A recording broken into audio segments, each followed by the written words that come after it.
Hi guys, welcome back to All Around OT. Today we're talking brachial plexus injuries and interventions.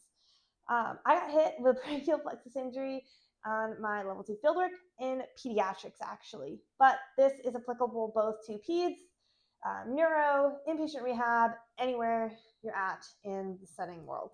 So let's jump in. Brachial plexus. The simplest way to think about it to where it kind of decreases the intimidation that you probably got in the classroom when you had to memorize all the dermatomes and draw it all out is think of what are you targeting? Like what are the things that you're targeting with this diagnosis? Typically, you're trying to improve range of motion and improve strength and improve functionality of the affected area, right? Which is going to be your upper extremity. Depending on where the brachial plexus injury is, depends on how high, how low, or how dense this injury can be. But typically, how I would go about a brachial plexus treatment is first, you would want to try to give that extremity some proprioception and then move into the next part of your treatment. So kind of think like with a stroke, if you have somebody with hemiplegia, where you might want to try to wake up that extremity first by maybe having them go into quadruped like I did in a prior video, or something weight bearing that's going to really like wake up and like increase the signals from body to brain. Then move into something a little bit more range of motion or functional activity wise, right? So you could do, if you're in the ped setting, you could do like a bear crawl race, crab crawl, spider walk, something like that where it's a fun game and you're getting that proprioceptive input and the kid's not really having to think about it. Or if you're in the adult setting, like I said, we can get them into quadruped, have them do some weight bearing, maybe a little bit of like weight bearing to range of motion exercises, something like that, to where they're getting that input and kind of waking up that extremity. The next thing, like if you're trying to work on range of motion, that's what this intervention is specifically targeting, is upper extremity range of motion, specifically shoulder flexion.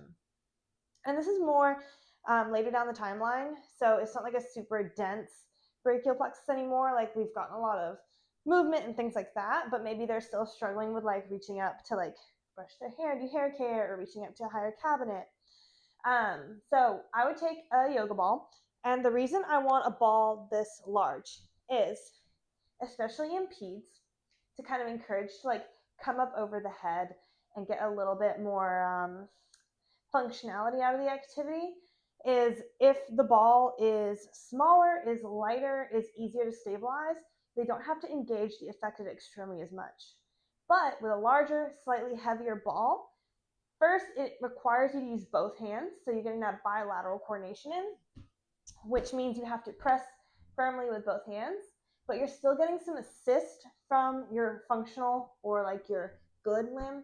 I never say bad limb, I say good and gooder, so I guess this would be my gooder, and this one was like my good if this is the affected extremity. So you're having to kind of push in, you're getting more internal rotation, so it's not really an activity for external rotation. And then lifting the ball up. Now, some of y'all, especially the peds people, are like, okay, that is not fun for a kid. No one wants to stand there and come up and down with a yoga ball 500 times. And you are right. So the activity that I found that kids really, really enjoyed with this one is, and you can do it one of two ways, whatever motivates your client, is we have these little stackable buckets. And how you would do it to get your reps in is you maybe put the first bucket down, and version 1 is they have to reach up as high as they can to slam the ball down so hard enough so that it bounces and can go over the tower. So if the ball has to bounce to go over, they're going to try to reach up as high as they can to slam the bar down as hard as they can to get a higher bounce. And then every level, you have to stack another tower to try to like get over that until you get all 10. We actually had like 10 stacking blocks, so it like worked out perfectly for like 10 reps. And then if you want to get more in, or sometimes the kids would just be like, I want to do it again. So like you could like do that, or if it took more attempts to try to get over that level, you see where I'm going with this. It helps the competitiveness. And you don't have to have specific like stacking blocks. You can really use anything that's not breakable but can be knocked over. You could use like some little plastic cups, solo cups, something like that. So those things are also available like on your inpatient rehab settings, it's pretty simple. The other version of this game, and this is where I found a little bit more entertaining with some of the older kids, is instead of trying to like slam it to get over a level, they wanted to slam it to like knock down a tower. And so to still kind of get that range of motion, it was more like you're encouraging them that they have to like really reach back and like push the ball in order to like have a strong enough like hit or bounce that's going to knock over the whole tower. So like maybe they would only knock every block but 2 down.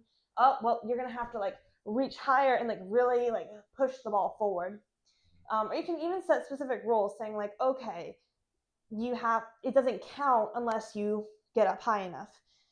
And then if you're in inpatient rehab and maybe your client is like, I don't really want to play a game, you truly can just work on like that range of motion and using that ball as like an external support.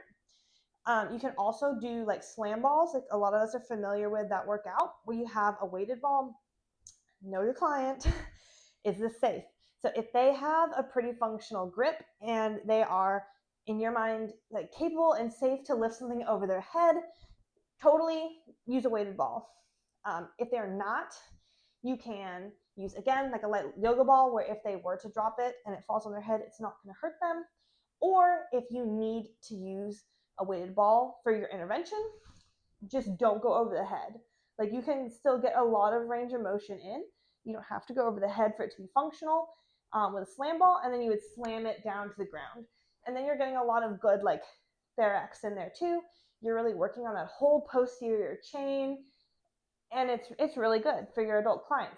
So this is a good intervention that could go either way, and it's really good for brachial plexus injuries. All right, guys, hope it helps, and let me know if you have any questions. Bye.